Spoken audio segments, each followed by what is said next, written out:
Hi everyone, in today's video we're going to have a look at the Ergonomics and Anthropometrics page of your folder.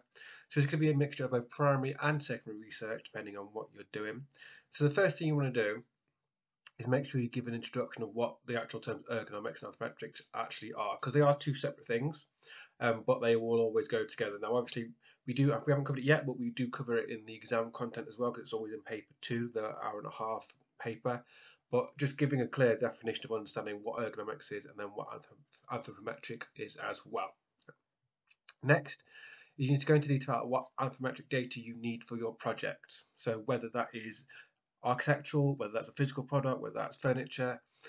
Bearing in mind it's going to be very different depending on what other one of those projects you are doing is. So if you were unaware, anthropometrics is the measurements of the human body, and it might just be a case of like finger length, like elbow to wrist, wrist to shoulder. So it'd be like basic measurements like that, but it will also be things like ranges of motion or like grip strength. So this with things like buildings, obviously you've got things like heights of door frames, heights of steps, that sort of thing. We also have something called like the working triangle. So the idea of that there's a space like in kitchens and those sorts of things that you should be able to like move around and open everything and bend down and reach all these sorts of spaces. And then obviously take that, compare that to like a product you hold with your hands. You don't need to know like your leg length or your foot length because that's not really that important. So that's more the anthropometrics, and the ergonomics then is you take that data, and it's more ergonomics is about how the human or the user interacts with the product. Now, yes, anthropometrics obviously is a big part of that, but there are other things to that as well. So it's a very, very good idea to make sure you've got diagrams to support your point. You will find a huge amount of anthropometric data diagrams online with measurements. Just type in Google like anthropometric data, and you'll find normally it's like those typical, like not stick man, but like a outline of a man and a woman, like arms spread out or legs spread out or anything like that, and then like loads of measurements of them. And you can get them for people like in wheelchairs, you can get them for children, male, female. So find ones obviously that are relevant to what you're doing. But again, not that you should just doing it to fill up space, but it does take a good amount of space that you can then analyze as well. So once you come on to the ergonomics, yes, the one that most people talk about when it comes to ergonomics is it's about comfort, because everyone always thinks that because that's the main thing. And yeah, comfort obviously is one of the 4 aspects of it, but it does actually cover 4 aspects. So colours. So we talked about colours a little bit when it came to like the mood board and that sort of thing, but you have to go a little bit into colour theory about why certain colours are used in certain scenarios and situations. Red being quite aggressive, yellows being quite calming, baby blue being quite calming, like all these sorts of things. Lights.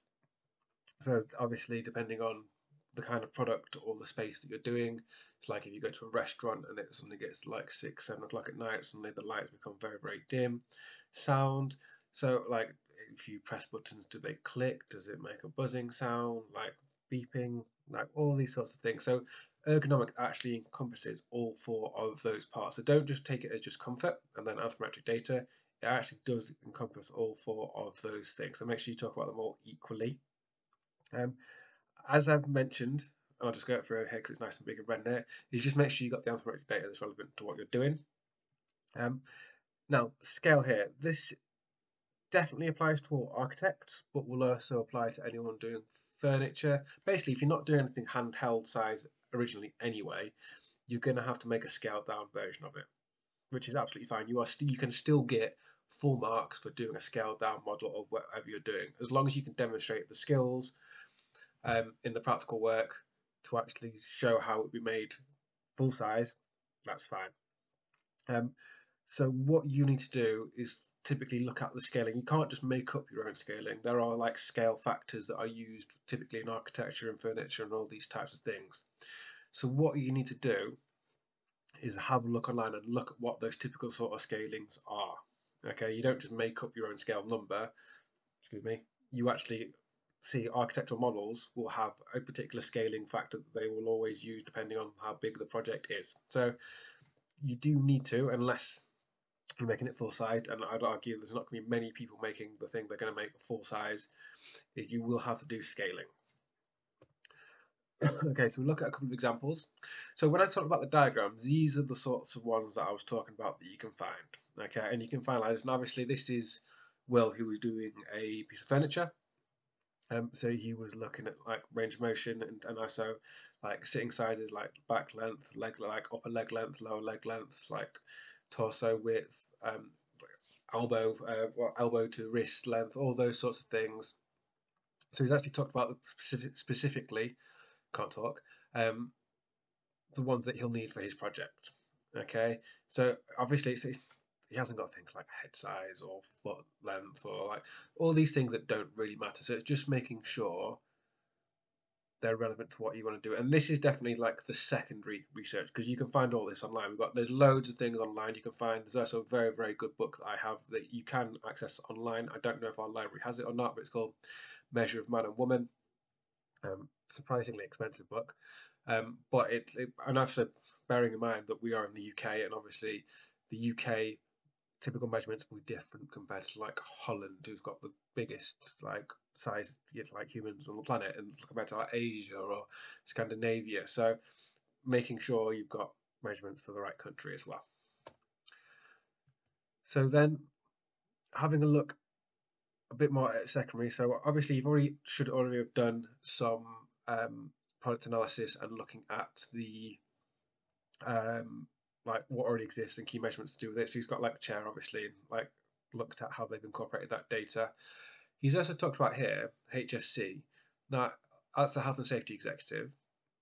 You'll also find if you're doing it particularly in the UK, you've got something called the BSI, the British Standards Institute. So there might be certain legal requirements for the kind of product that you have to do. So that's another thing you will have to consider is if you're doing a particular product and there are legal requirements that if you're doing this kind of product, it has to be able to meet this standard. Or so, for example, if you make something for children, you've got to make sure they can't get themselves trapped in it or they can't easily access parts that they can swallow. Those are sort of like legal requirements that are based around the product, and it's not going to be relevant to all products. Again, depends very much on what the thing is that you're doing, but you will need to have a little look, and some of you might not have none, some of you might have quite a few, but having a look to see if there are any legal requirements to do with whatever the thing that you're doing is. What he's then done here, see this is like his primary research then, is he's actually got the measurements of his client. So obviously, previous slide, he got like the generic like fifth percentile to 95th, so fifth being really small, 95th being very big. So that's like the average, right? Like that's everything that's designed for everyone is between the 5th to the 95th. Those from 0 to 5 are the exceptionally small and skinny, and everyone from the 95th to 100th is exceptionally big. And if you're the 50th, you're smack bang average, back in the middle, like sort of thing. Then, so obviously all that was to do the anthropometric sort of data and how it's used. Here then we're talking about like color. Now you should hopefully in your mood board already have done like a color palette. Remember that website I told you is color.adobe is very good because it will have loads of color palettes that you can like pick one accent color and it'll show you, oh, with those colors, these colors go with it as well. We're looking at that colors, lights, sound, and scaling as well. So obviously he did furniture, so you can see the kind of scalings that would typically be used in those sorts of things as well. Another example, so again, these are ones, so I think these actually are taken from the book that I've got, which is The Measure of Man and Woman. So you can see the idea of, this is what I'm talking about in like working triangles and having people that can actually move around and access spaces as well. As long as you make sure you reference these images and then analyze them, what you can't just do is like screenshot and whack them on a page, be done with it. You need to actually analyze and say why have you got this information, how is that actually going to help you, and then make sure it's referenced as well. Yeah, this is another one from Sophie from a few years ago. So she was doing like adjustable sheet music custom sizing for a client. So obviously she's then measured like her client and got what she's already got and that type of thing. Oh, okay, so that is the end of Ergonomics Anthropometrics. Hopefully that all made sense. If you've got any questions, please let me know.